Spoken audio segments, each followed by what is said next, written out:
Good morning, नमस्ते दोस्तों। जेएसटेक channel में आपका स्वागत है। मैं हूं आपका दोस्त हरजीत सिंह चौहान और आज हम देखने जा रहे हैं एक और नई वैकेंसी। क्या है इस वैकेंसी के बारे में तो देख लेते हैं, सारी बातें जान लेते हैं कि कौन कौन आवेदन कर पाएगा नहीं कर पाएगा। मुख्य बात है, मोटे तौर पर मैं आपको सारी चीज़ें इसमें बताने जा रहा हूँ। ठीक है दोस्तों, तो सबसे पहले मैं बता दूँ, ये वैकेंसी आपके निकाली है इंडियन एयरफोर्स ने। ठीक है दोस्तों, बहुत अच्छी वैकेंसी है युवाओं के लिए। इंडियन एयरफोर्स में जाना एक गर्व की बात होती है ना। एक एयरमैन के तौर पे एक सिलेक्शन होना आपके लिए। चलिए आगे देखते हैं। और इंडियन एयरफोर्स की जर्नी बहुत ही लाजवाब रहती है, तो इस जर्नी को जानने से पहले अपने इसकी सारी बातें जान लेते हैं। तो सबसे पहले हम देख लेते हैं कि इंडियन एयरफोर्स ने जो इनवाइट किया है वो अनमेरिड मेल कैंडिडेट को इनवाइट किया है उन्होंने, है ना। आपकी शादी नहीं होनी चाहिए और वो इसमें भर सकते हैं। Recruitment selection trial schedule from 26 अप्रैल 2021 से 28 अप्रैल 2021 तक। देखिए इसमें ये ट्रायल्स के सिलेक्शन चलेंगे इनको 26 अप्रैल से, तो ये इम्पोर्टेंट डेट है आपके 26 अप्रैल और 28 अप्रैल। जॉइन एज एयरमैन इन ग्रुप वाई। ग्रुप वाई के अंदर मांग रहे हैं ये, और नॉन टेक्निकल ट्रेड के अंदर। ध्यान रखिए, टेक्निकल वाला नहीं ले रहे हैं यहाँ पे इंडियन एयरफोर्स में। तो आप ये 2 तारीख ध्यान रखेंगे, 26 अप्रैल और 28 April. Outstanding sportsman at New Wellington camp air force station new Delhi, Lok Kalyan मार्ग न्यू दिल्ली। ध्यान रखिए, ये उनके लिए जो आउटस्टैंडिंग स्पोर्ट्समैन है उनके लिए ये वैकेंसी निकाली गई है। तो ये हुई इसकी मुख्य बात, डेट और किन के लिए ये वैकेंसी है। आगे बढ़ जाते हैं अपन। तो ये देखिए एडवर्टाइजमेंट नंबर है। फिजिकल फिटनेस टेस्ट होगा ग्रुप वाइड ट्रेड के लिए, जो रिगर्स कंप्रेसिंग होगा, जैसे आपके running, chin ups, pull ups, sit ups, बैंटनी, ये सारे बातें उसमें होगी। तो आप इसके लिए ये ध्यान रहे, ये आप इसके लिए प्रिपेयर हो गया है। ये सारी चीज़ें आपके वहाँ पे करवाई जाएगी, तो इसके बारे में और आगे डिटेल में बताता हूँ। क्वेश्चन आपको क्या ध्यान में रखना है, तो जो सिलेक्शन जो इंडियन एयरफोर्स में होता है वो फ्री होता है और फेयर होता है। उसमें मेरिट वगैरह पे होता है सारी बातें, है ना। तो किसी भी स्टेज पे किसी भी तरह से रिक्रूटमेंट के अंदर आपसे कोई भी पैसा नहीं लिया जाता है। तो आप किसी के बहकावे में या किसी एजेंट के चक्कर में नहीं आए कि वो आपका सिलेक्शन करवा देगा और वो आपसे पैसे लेके कर देगा। ठीक है दोस्तों, तो इस बात का आप ध्यान रखें। आगे बढ़ते हैं अपन। इम्पोर्टेंट गाइडलाइंस तो क्या है आपके लिए, कैंडिडेट को एडवाइस किया जाता है कि वो अपने एप्लीकेशन फॉर्म को A4 साइज के पेपर पर प्रिंट करके लाए, जैसा कि यहाँ पे फॉर्मेट दिया हुआ है ना। अगर स्टैंडर्ड फॉर्मेट में नहीं हुआ तो आपको ये रिजेक्ट कर दिया जाएगा। और एप्लीकेशन फॉर्म कंप्लीट हो, उसमें से आपका सिग्नेचर, लेफ्ट हैंड का थंब इम्प्रेशन, इसके अलावा आपकी फोटोग्राफ और जो भी उसमें सारी चीज़ें मेंशन है, एजुकेशनल और स्पोर्ट्स क्वालिफिकेशन अचीवमेंट आपके क्या क्या रहे हैं, और इसके अलावा स्कैन्ड हो आपके डॉक्यूमेंट और सारी चीज़ें। इसके अलावा एक सिंगल PDF फाइल में बना के आपको जो ऑफिशियल ईमेल आईडी है, ध्यान रखना ये सारी चीज़ें स्कैन वगैरह करके फॉर्म वगैरह भर के IAF sports@gmail.com in a single male only. ध्यान रखना आपको एक ही मेल करना है, ये सारी चीजें स्कैन करके और सही से करना है। आपको गलत चीजें यहाँ पे नहीं करनी है, इस बात का आप। तो दोस्तों हम देख रहे थे एयरफोर्स के अंदर जो इम्पोर्टेंट गाइडलाइंस के अंदर, तो गाइडलाइन क्या है आपके, तो मैं आपको फिर से बता दे रहा हूँ कि इस गाइडलाइन में हमने जिससे देखा था कि आपको क्या करना है। जो आपकी जो ईमेल आईडी है ना, ध्यान रखना आपकी जो ईमेल आईडी है उससे सारे जो मैंने डॉक्यूमेंट बताए हैं, ये डॉक्यूमेंट आपको एक सिंगल मेल के अंदर भेजने हैं। ऐसा नहीं कि आप बार बार मेल में अटैच करें और फिर आप चीज़ें भेजें। अगर आपने मेल को रिपीटेशन किया किसी आपके इंडिविजुअल मेल से, या आपने दोबारा सेम डॉक्यूमेंट किसी दूसरे ईमेल से भेजे, तो आपका ये रिजेक्ट हो जाएगा। इस बात का आप ध्यान रखें। आप ऐसी सारी चीज़ें तैयार कर ले और एक ही मेल में आपको इस पे भेजनी है, इस बात का ध्यान रखें। ये सारा डॉक्यूमेंट जो मैंने आपको बता दिए हैं। चलिए आगे बढ़ते हैं। तो इंडियन एयरफोर्स में जो आपको अपॉर्चुनिटी मिली है वो अनमेरिड कैंडिडेट के लिए मिली है, और नेपाली सिटीजन में की भी इसके अंदर बढ़ सकते हैं जो आउटस्टैंडिंग स्पोर्ट्समैन है, ये उनके लिए selection trials recruitment outstanding sportsman group Y की नॉन टेक्निकल ट्रेड है। और न्यू वेलिंगटन कैंप जो एयरफोर्स का स्टेशन रोड पे है न्यू दिल्ली के अंदर, लोक कल्याण मार्ग फा के लिए है ये। और 26 अप्रैल से 28 अप्रैल है ना, सुबह 7 बजे से जो स्पेसिफिक स्पोर्ट्स होंगे उनके ट्रायल्स शुरू हो जाएंगे दिल्ली एनसीआर के अंदर। तो क्या क्या चीजें रहेगी तो वो अपन कैटेगरी वाइज में आपको एक एक चीजें यहाँ पे बता दे रहा हूँ बिल्कुल डिटेल में, ताकि आपको कोई दिक्कत नहीं आए। तो स्पोर्ट डिसिप्लिन क्या रहेगा और स्पेसिफिक इवेंट या पोजीशन या कैटेगरी वो किसके लिए क्या लेंगे, जैसे एथलेटिक 100 मीटर और 200 मीटर, इसमें लॉन्ग डिस्टेंस, शॉर्ट पुट और जेवेलियन, ये हर तरह की चीजें होगी। इसके अलावा पॉल वाल्ट, और बास्केटबॉल में सेंटर और फॉरवर्ड, इन तरह के इन सब के ट्रायल लिए जाएंगे। बॉक्सिंग में 52 किलो वेट और प्लस 91 किलो वेट तक उनका टेस्ट लिया जाएगा, है ना। क्रिकेट में फास्ट बॉलर और टॉप ऑर्डर के बैट्समैन के टेस्ट लिए जाएंगे, उनका वहाँ पे ट्रायल होंगे, ध्यान रखिए। डाइविंग में हाई बोर्ड की डाइविंग, फुटबॉल के अंदर फॉरवर्ड मिडफील्डर, हैंडबॉल में पाइवॉट लेफ्ट बैक, हॉकी के अंदर फॉरवर्ड और डिफेंडर, ये सारे आपके टेस्ट वहाँ पे लिए जाएंगे, गेम्स होंगे आपके वहाँ पे। इसके अलावा कबड्डी में ऑलराउंडर का टेस्ट होगा, लेफ्ट कवर का होगा और रेडर का होगा।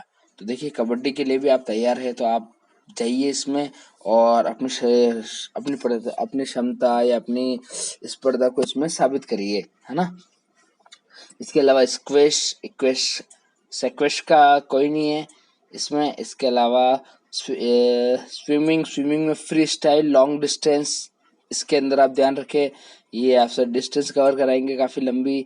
और वॉलीबॉल के अंदर सेटर और अटैकर दोनों पोजीशन के लिए होगा। वाटर पोलो में right wing, left hand player और गोलकीपर और ऑलराउंडर, इन 3 तरह की पोस्ट का आपके टेस्ट होगा।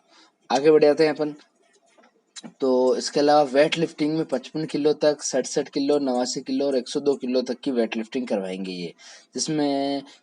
और इसके अलावा रेसलिंग जो लड़ाई होती है आप देखते हो WWE, उसमें 60 kilo Gresso Roman, 63 kilo, 72 kilo, 87, 74, 86, free style के अंदर 74, 86 और 125 किलो का ध्यान रखिए, ये सारा फ्री स्टाइल के अंदर रहेगा। आगे बढ़ जाते हैं तो क्या क्या एक्टिविटी वहां पे होने वाली है आपके लिए। तो फर्स्ट डे 26 अप्रैल को क्या होगा ध्यान रखिए, असेंबली में जो नंबर एयरमैन सिलेक्शन सेंटर है आपके outside exit gate air force station new Delhi, वहां पे आपको जो भी टाइम दिया गया है एडमिट कार्ड के अंदर, उसमें आपको जो ऑफिशियल मेल इशू होगा उस कैंडिडेट को, उसके उसमें डॉक्यूमेंट वेरिफिकेशन होंगे। और जो भी उसकी जो बेसिस होगी आपको क्या होगा, जैसे उसमें एज, एजुकेशनल क्वालिफिकेशन आपकी, या स्पोर्ट्स में क्या अचीवमेंट रहा है, और air force sports control board, central airman selection board और PFT and PFT second conduct करेगा इस चीज़ को, वही न्यू वेलिंगटन वाले एड्रेस के ऊपर, तो ध्यान रखें। तो ये सारा आपके एडमिट कार्ड के अंदर मेंशन होगा, जो ऑफिशियल ईमेल के थ्रू आपको भेज दिया जाएगा, है ना। अगर आपको सेलेक्ट करते हैं तो ध्यान रखिए आप मेल करने से पहले आपकी सारी चीज़ें अच्छी तरह से वहाँ पे भेजें। पहले दिन ये काम होगा, ये कर लेंगे, है ना, सारी चीज़ें आपकी चेक होगी, डॉक्यूमेंट चेक वगैरह। सेकेंड डे 27 अप्रैल को जो स्पेसिफिक स्पोर्ट्स है उनके ट्रायल होंगे, जो भी मेंशन इवेंट है जो भी मैंने बताए थे आपको। और जो इसके अलावा जो क्लियर डॉक्यूमेंट वेरिफिकेशन हो जाएगा आपका, और physical fitness test first and second भी उस दिन शुरू हो जाएगा। थर्ड डे 28 अप्रैल को जो कैंडिडेट शॉर्टलिस्ट होंगे उनको प्रीवियस डे के लिए ट्रायल के रूप में वो रख लेंगे। फिर आपके 4 मई को क्या होगा, मेडिकल एग्जामिनेशन होगा, रिकमेंडेड जो भी कैंडिडेट होंगे उनको। और 5 मई 2 दिन आपके मेडिकल चलेंगे। दोस्तों ध्यान रखिए 5 दिन का ये आपके पूरा एक्टिविटी रहेगी, तो बी प्रिपेयर, आपकी सारी चीज़ें पहले से अच्छे से भेजें फिर आप वहाँ पे जाए। आगे बढ़ते हैं फिर। तो रिक्रूटमेंट जो टेस्ट होगा, selection as a commission officer और पायलट नेविगेटर नहीं होगा, ये केवल एक एयरमैन के बेस पे होगा, ठीक है। तो आप वहाँ पे कोई कमीशन ऑफिसर या पायलट या नेविगेटर नहीं बन रहे हो, आप एज ए एयरमैन जा रहे हो। अगला देखते हैं एलिजिबिलिटी कंडीशन, कैसे आपकी कंडीशन वहाँ पे मैच करेगी। तो देखिए आप क्या 12th पास होने चाहिए, 10+2 या क्लास 12th या इक्विवेलेंट एग्जामिनेशन कोई दे रखा हो किसी भी स्ट्रीम से, जरूरी नहीं साइंस हो, यहाँ पे ध्यान रखें। आप आर्ट्स, कॉमर्स, साइंस, सेंट्रल के हो या स्टेट बोर्ड के हो, लेकिन आपका जो है काउंसिल बोर्ड है वो स्कूल एजुकेशन है। Website as member on last date submission of application shall be only permitted. तो आपका अच्छी तरह से वो हो उसमें और वेरीफाइड हो। और ध्यान रखिए स्पोर्ट्स अचीवमेंट में क्या मांगा है, individual should have a preserve the country in junior senior international meets in any above mention sports. जो भी मैंने स्पोर्ट्स बताए हैं वो कंट्री लेवल पे जूनियर या सीनियर के तौर पे वहाँ पे खेल रखा हो ड्यूरिंग सिलेक्शन ट्रायल्स, है ना, रिप्रेजेंट कर रखा हो उसने ये सारी चीजें। ये देखिए कंट्री रिप्रेजेंट के बारे में बोल दिया है। Individual should have attend the minimum standard of 5th place in junior national championship. देखिए 5वां स्थान अगर उसने प्राप्त कर रखा है तो ले लेंगे जूनियर चैंपियनशिप में। रिप्रेजेंटेड द स्टेट और यूनिट सीनियर नेशनल चैंपियनशिप और inter university championship in above mention sport discipline, the current achievement would be given prefer during selection trials, है ना। तो अगर आपने जैसे स्टेट लेवल पे या आपके यूनिवर्सिटी लेवल पे चैंपियनशिप में भी के इस स्पोर्ट में किसी भी डिसिप्लिन में अगर आपने भाग ले रखा हो तो वो भी आप एलिजिबल हैं, यहाँ पे ध्यान रखें। इसके अलावा इन team events the individual would have a represented state and जो जूनियर नेशनल चैंपियनशिप कंडक्ट करी गई है उसके अंदर स्पोर्ट्स फेडरेशन या वो जो भी डिसिप्लिन है करंट अचीवमेंट के अंदर आपने उसमें पार्टिसिपेट किया हुआ हो, ठीक है, तो उन सब चीजों का ट्रायल होगा। देखिए एलिजिबिलिटी ध्यान रखिए फॉर क्रिकेट डिसिप्लिन ओनली। ये सारी चीजें क्रिकेट डिसिप्लिन के लिए है। ये जो नीचे वाले मैं बताने जा रहा हूँ ये वाले क्रिकेट के लिए है और बाकी सबके लिए ये ऊपर मैंने बता दिया आपको। तो इसके लिए क्या होगा, 10+2 आप पास हो या इक्विवेलेंट हो, आपका जो भी बोर्ड हो, सीबीएसई बोर्ड हो, है ना, education board, counselling board of school education, cops, website as member as on the last date of submission application shall only be permitted. तो देखिए ये एक वेबसाइट है council of board of school education, website के जो member हैं वहाँ पे आपने सबमिशन कर रखा हो, इस बात का आप ध्यान रखिए। और इसके अलावा स्पोर्ट्स में आपको तभी लेंगे जब आप individually apply played as a BCC trophy में आप खेल रखे हो, अंडर 19 के अंदर या अंडर 23 या रणजी ट्रॉफी या दिलीप ट्रॉफी या देवदा ट्रॉफी या हायर कोई भी आपने कहीं पार्टिसिपेट कर रखा हो तो ये ध्यान रखिए वो क्रिकेट वाला वही जा पाएगा, नहीं तो कोई नहीं जा पाएगा। ये कल क्रिकेट वाली चीज के लिए मैंने आपको बताया है। आगे बढ़ जाते हैं अपन। तो इसमें मैं आपको और मोटे मोटे तौर पर बातें बता देता हूँ। आपका जो एजुकेशनल क्वालिफिकेशन रिलेक्शन होगा on basis of sportsman achievement respective level achievement will not be considered in not be considered. ध्यान रखें आपको कंसिडर नहीं किया जाएगा कोई भी किसी तरह का रिलैक्सेशन एजुकेशनल क्वालिफिकेशन के अंदर, ठीक है, क्योंकि यहाँ पे बेसी आपका स्पोर्ट्समैन अचीवमेंट के आधार पे है। Date of birth block letter जैसे आपकी 18 जुलाई 2000 से 30 जून 2004 के बीच में आप जन्मे हुए हो वो इसमें बढ़ सकता है, मिनिमम 17 और मैक्सिमम 21 साल। अगला है note as relaxation on basis of sport achievement and in irrespective level of achievement will not be considered और नॉट बी कंसिडर्ड। हाँ, कंसिडर्ड नहीं किया जाएगा आपके, क्योंकि ये एक स्पोर्ट्स लेवल की वैकेंसी है तो आप ध्यान रखें। इसके अलावा secretary of air force sports control board the right to shortlist application on the basis of available vacancy. जितनी भी वैकेंसी है तो ये जो बोर्ड है उसको ही ये चीज है कि भाई वो जो जिनका सिलेक्शन करे वो उनका करेगा, है ना, जरूरी नहीं वो सबका ही करे। अगला मेडिकल स्टैंडर्ड देख लेते हैं अपन। चेस्ट मिनिमम रेंज आपका 5 सेंटीमीटर आपका ये वो हो फुला के, और इसके अलावा हाइट और एज दोनों उसके प्रोपोर्शन में हो। जैसे आपकी एज 17 साल है तो हाइट उसके अगर मान लेंगे 5 फीट 4 इंच या 5 फीट 5 इंच जैसे भी हो। इसके अलावा कैरनल सर्जरी या पीआर के शेल नॉट बी एक्सेप्टेड, आपकी कोई सर्जरी वगैरह नहीं हो। इसके अलावा आपको हेयरिंग आप 6 मीटर तक सुनने में की क्षमता रखते हो। डेंटल आपके मसूड़े गम्स और टीथ वो वगैरह 14 डेंटल पॉइंट्स के हिसाब से हो। इसके अलावा आपकी जो हेल्थ और normal anatomy loss of any appendix should be free from any latent acute chronic medical surgical disability in function skin element candidate shall be physically and mentally fit performance during part of the world climate and terrain. ध्यान रखिए आप हर तरह की situation में fit हो, कोई भी बीमारी या कोई भी सर्जरी वगैरह आपकी नहीं करी हुई हो, इस बात का आप ध्यान रखेंगे। अगला देखते हैं कि height, leg length, visual standard, colour vision कैसे होनी चाहिए आपके। तो ये आपका हाइट होनी चाहिए मिनिमम 152.5 सेंटीमीटर, 30 सेंटीमीटर में 1 फीट होता है। तो आप देख लीजिए, आप भाग देखे कि कितनी रहेगी, और लगभग आपके 5 साढ़े 5 फीट के आसपास बन रही है, तो कोई दिक्कत वाली बात नहीं है। और लेग लेंथ कोई एप्लीकेबल नहीं है इसमें। और विजुअल आपके 6x6 होना चाहिए। मैक्सिमम लिमिट ऑफ एरर ये कोई ज़रूरी नहीं है। और कलर विजन CP सेकेंड। अब अगला देख लेते हैं अपन, narcotic and drugs.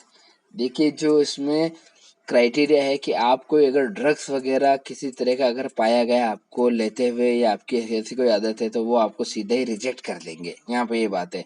Body tattoo, तो परमानेंट टैटू वाले को नहीं लेंगे, उसको परमिट नहीं करेंगे, तो आप टैटू वगैरह हटा के जाए। ध्यान रखें, inside of elbow, on the wrist के अंदर, और back dorsal part of however the side of palm, हथेलियों के अंदर ये tattoo is custom tradition and their tribes में बी कंसिडर्ड, है ना। जिनका कस्टम ट्रेडिशंस है वो छोटा मोटा तो वो आपको अलाउ कर देंगे, लेकिन ज़्यादा आपने टैटू से भर रखा है तो वो फिर आपके अलाउ नहीं करेंगे। जो बाहर दिखता है वो सारी चीज़ें, इस बात का आप ध्यान रखेंगे। देखिए, candidate with permanent body tattoo shall submit 2 photographs, closeup and distant view, with detail size and type of the tattoo. आपको 2 फोटो भेजनी पड़ेगी अगर आप टैटू रख रहे हो और वो सारी चीजें हैं, तो वो देख लेंगे फिर आपको कंसिडर करना है या नहीं करना है। तो यहाँ पे एडवाइस की जानी चाहिए मेरी तरफ से कि आप किसी तरह का क्या नाम है टैटू हटा के जाए तो ज़्यादा बेटर है। अगला है ओनली सिक कैंडिडेट के लिए क्या चीज़ है। तो उनके hair shaving, face shall be grow hair, retain beard, उनकी दाढ़ी मूछे accordingly this Sikh candidate willing to retain the same as laid and down specification to their photographs. जो उनके बीएड वगैरह या आपके उनके मूछे वगैरह है, जो उनकी जो रिलीजन के हिसाब से हो वो वैसे ही हो। Such candidate shall not be permitted grow shave beard moustache later stages after enrolment. आज के क्या लड़के क्या काफी दाढ़ी मूछे रख रहे हैं, ये हर कोई जैसे वो भी एकदम सरदार टाइप ही लगते हैं। ये आजकल फैशन चल रहा है बीएड वाले लुक का, तो वो अदर किसी को नहीं लेंगे, ओनली सरदारों के अलावा या सिखों के अलावा। कि हर कोई मूछे रीढ़ दाढ़ी एकदम में, जैसे ये देखिए एग्जाम्पल, तो ऐसा बिल्कुल नहीं होना चाहिए। इस बात का आप ध्यान रखेंगे, है ना। तो आप बिल्कुल क्लीन शेव वगैरह अपने जो रेगुलर स्टैंडर्ड है उसमें जाए आप। आगे बढ़ते हैं अपन। तो कैंडिडेट है जो इंडियन आर्मी के अंदर, उनको एडवाइस किया जाता है कि ये आप एनओसी वगैरह ये सारी चीज़ें, employment at the time of selection, trial, ये सारी चीज़ें आप वहाँ पे करें। और candidate discharge from Indian air force in any reason or are not eligible to apply in the rally, है ना। ये एयरफोर्स की जो इसका जो वो है, वो आपको इसमें बिना किसी रीजन के आपको वहां से रैली से हटाया भी जा सकता है। इस बात का आप ध्यान रखें। तो आप एनओसी वगैरह सारी चीजें आप लेके जाए, है ना। और candidate from discharge Indian navy, air force, any other government also subject to discharge with no adverse entries, इस बात का आप ध्यान रखिए। उसके थ्रू आपको ये हटाया जा सकता है। इसके अलावा आपका डॉप टेस्ट वगैरह होगा इसका, जिसमें आपको ड्रग सब्सटेंस या कोई भी किसी भी तरह का ऑब्जेक्ट आपने नहीं ले रखा हो, इस बात का आपको क्वेश्चन तो ध्यान रखें कि आप इससे प्रोहिबिटेड, आप परफॉर्मेंस में अगर कोई बढ़ाने के लिए ये चीज ड्रग्स वगैरह ले रहे हैं, आप पकड़े गए तो फिर वो आपको यहाँ से हटा देंगे। आपको इंडियन एयरफोर्स में आपको नहीं मिलेगी आपको जगह, इस बात का आप ध्यान रखिए। तो ड्रग नहीं लेना है आपको ट्रेनिंग या किसी भी चीज के दौरान। इसके अलावा entire duration selection trials medical examination Delhi palace पर ही होंगे। तो wish to take their arrangement, तो आप अपना अरेंजमेंट करके जाए, ध्यान रखिए, है ना दोस्तों। अगली बातें अपन देखते हैं। तो however in case of any non availability of sports infrastructure as a particular sports in new Delhi, SPG reserve right to the trials outside Delhi, limitation letters would be sent accordingly. अगर दिल्ली के बाहर कोई चीजें होगी तो हम देख लेंगे, है ना दोस्तों। आगे देखते हैं। कैंडिडेट को रिपोर्ट करनी है ट्रायल ऑन ड्यू डेट से पहले, ध्यान रखें shall not be accommodated on other dates और शिफ्ट, है ना। तो जो भी डेट है उससे एक दिन पहले आप जाकर एक बार रिपोर्ट कर ले, ताकि आप अश्योर हो जाए आपकी सारी चीजों से। आगे देखते हैं अपन। तो आगे डॉक्यूमेंट्स आपको क्या क्या चाहिए, तो डॉक्यूमेंट्स में आपको बता दो, taken more than 1 month.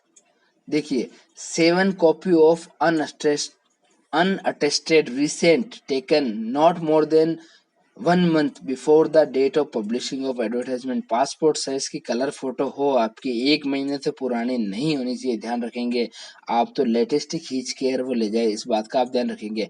Accept जो सिख हैं उनका छोड़ के। इसके अलावा फोटोग्राफ जो हो आपकी holding a black slate in front of his chest with his name and date of photograph taken clearly written on the with chalk in capital letters। आपको क्या करना है, आपके चेस्ट के सामने एक स्लेट रखनी है, उस पर आपका नाम और डेट लिखी हुई हो, आपने फोटो जब खिंचाई तो इस ऐसी फोटो ही आपकी होनी चाहिए, है ना। इस बात का आप ध्यान रखेंगे, ठीक है दोस्तों। और आगे देखते हैं अपन, original matriculation marksheet 4 self attested copies. 4 आपकी अटेस्टेड कॉपी होनी चाहिए 10वीं की मार्कशीट की। इसके अलावा आपके 10वीं के वो पासिंग मार्क्स का सर्टिफिकेट आपको होना चाहिए सेल्फ अटेस्टेड, इसकी भी आपके 4 कॉपी। और ओरिजिनल आपके जो 12th का है वो आपके मार्कशीट और बोर्ड सर्टिफिकेट होना चाहिए, उसकी भी आपके 4 कॉपीज। इसके अलावा स्पोर्ट्स अचीवमेंट में आपके जो भी है उनकी अटेस्टेड फोटो कॉपीज होनी चाहिए। इसके अलावा कैरेक्टर सर्टिफिकेट आपका ओरिजिनल होना चाहिए। और इसके अलावा आपके स्पोर्ट्स किट्स ये आपके होना चाहिए, है ना दोस्तों। और आगे मैं आपको चीजें बता रहा हूँ। तो कैंडिडेट डिस्चार्ज होना चाहिए Indian navy, Indian army, other government organisation, है ना। वो उससे डिस्चार्ज हो तो उसके बारे में है कि original self attested photo copies of discharge certificate, या इंडियन नेवी आर्मी वो जहाँ पे भी काम कर रखा हो तो वहाँ पे वो डिस्चार्ज का सर्टिफिकेट उनके पास में हो। इसके अलावा NOC in original 4 self attested photocopies employer of the candidate या प्रेजेंट सर्विंग गवर्नमेंट ऑर्गेनाइजेशन। अगर वो कहीं पे गवर्नमेंट जॉब कर रहा है तो उसकी भी 4 कॉपी हो उसके पास में, वहाँ से डिस्चार्ज की या वहाँ के ऑर्डर की, ठीक है दोस्तों। आगे बढ़ जाते हैं अपन। Selection physical test. Physical test होगा आपके 1.6 किलोमीटर की आपके दौड़ होगी जो 6 मिनट और 30 सेकंड में आपको करनी रहेगी। और एडवाइस किया जाता है कि आप अपना स्पोर्ट्स किट्स या आपके प्लेइंग जो आपके शूज वगैरह शॉर्ट्स वगैरह वो आप साथ में लेके आए। Physical fitness test second, candidate को क्या करना है, उसके अंदर जाना है। और देखिए ये इसमें रहेगा क्या रहेगा, 10 पुशअप रहेंगे आपके 1 मिनट के अंदर। और test will be conducted after 10 minute break. हर 10 मिनट के ब्रेक के अंदर आपको ये आपको करना रहेगा। सिटअप्स 10 करनी रहेगी 1 मिनट के अंदर, और 2 मिनट का ब्रेक आपको दिया जाएगा कंप्लीशन ऑफ पुशअप्स, है ना। और 20 स्क्वाट करने रहेंगे 1 मिनट के अंदर। Test will be conducted after 2 break of completion of situps, इस बात का आप ध्यान रखेंगे। स्पोर्ट्स स्किल ट्रायल्स, तो आपको ओनली फिजिकल टेस्ट जो पास करेंगे उनका ही स्पोर्ट स्किल ट्रायल्स होगा, इस बात का आप ध्यान रखें। Candidate who qualify in physical fitness test वही, और एयरफोर्स की मेडिकल टीम अगर उसको मेडिकल स्टैंडर्ड से सही घोषित कर देती है तो वही आपके स्पोर्ट्स वाली चीज़ों का ट्रायल्स दे पाएंगे, नहीं तो नहीं दे पाएंगे। अगर कोई मेडिकली फिट नहीं है तो वो आपके स्पोर्ट्स के अंदर नहीं जा पाएगा, ट्रायल्स के अंदर उसको वहीं पे टर्मिनेट कर दिया जाएगा। आगे बढ़ते हैं। टेन्योर और डूइंग, अब आपको बेनिफिट्स क्या मिलने वाला है तो आप ध्यान रखिए। आपका जो 20 साल का सर्विस पीरियड रहेगा और 57 ईयर्स तक आप उसमें सर्विस कर सकते हैं एयरफोर्स के अंदर, आप ध्यान रखिए। और आप जब भी मेडिकली अनफिट पाए जाएंगे तो अलॉटेड रेल्स और not B change the candidate request of any of grounds. आपको मेडिकली अनफिट नहीं रहना, आपको लगातार अपनी फिटनेस पे काम करते रहना है। आगे देख लेते हैं पे and allowances during a stipend, आपको 14,600 पर मंथ मिलेगा। और इसके अलावा जैसे आपकी ट्रेनिंग कंप्लीट हो जाएगी तो उसके बाद में मिनिमम स्केल पे जो होगा मिलिट्री सर्विस पे वो 26,900 पर मंथ के हिसाब से होगा, इंक्लूडिंग उसमें डीए वगैरह एप्लीकेबल जो जैसे भी रहेगा आपके ईयरली। और उसके अलावा जैसे जैसे आपकी प्रोग्रेस रहेगी वैसे वैसे आपका वहां से बढ़ती जाएगी सैलरी। अगला है अदर अलाउंसेस, जैसे आपको ट्रांसपोर्ट का मिलेगा, इसके अलावा कंपोजिट पर्सनल मेंटेनेंस अलाउंस मिलेगा, लीव राशन वगैरह मिलेगा आपको, एचआरए मिलेगा, चिल्ड्रन की एजुकेशन के लिए मिलेगा। तो बेनिफिट काफ़ी है इसके इंडियन एयरफोर्स के। अगला आप देखते हैं हायर एजुकेशन, अगर आप वहाँ से कोई करना चाहते हैं तो उसका बेनिफिट मिलेगा आपको। पर्क्स वगैरह जैसे आपको राशन, कपड़े, आपको मेडिकल फैसिलिटी, अकोमोडेशन, और इसके अलावा सीएसडी फैसिलिटी, 2 महीने की छुट्टियाँ, इसके अलावा 30 कैजुअल कैलेंडर छुट्टियाँ, इसके अलावा आपके फ्री क्रेडिट रिक्रिएशनल फैसिलिटी, अगर आप कुछ काम करते हैं तो creational, transport for school going children, leave travel concert, LTC, ये सारी चीज़ें आपको बेनिफिट तो इसमें काफ़ी है। इसके अलावा इंश्योरेंस आपके 50 लाख का प्रीमियम और 3200 रुपये पर मंथ के हिसाब से आपके वो कटेंगे, 50 लाख का इंश्योरेंस आपको कवर अप मिलेगा। चलिए ये देखिए मुख्य मुख्य बातें आपको मैंने और बता दी। और मैं चीज़ें बता दूं, प्रमोशन, तो प्रमोशन में रैंक आपको master warrant office MW opportunity become commission also exist for the airman who qualify the prescribed examination letter during service career. तो आप ध्यान रखें, प्रमोशन वगैरह भी आपको इसमें मिलता रहेगा। और पोस्ट रिटायरमेंट बेनिफिट आपको ये रहेगा, जैसे एक्स सर्विसमैन के लिए जो कंट्रीब्यूटरी हेल्थ स्कीम है, ईसीएचएस और सीएसडी कैंटीन वगैरह ये है, तो वहां से आपको बेनिफिट इसके मिलते रहेंगे। आप इस बात का आप ध्यान रखें। अच्छा, airman shell also undertake any other task assignment superior authority, और उनको दूसरी टास्क भी आपको दी जा सकती है दोस्तों। ठीक है दोस्तों, अब देख लेते हैं सिलेक्शन प्रोसीजर।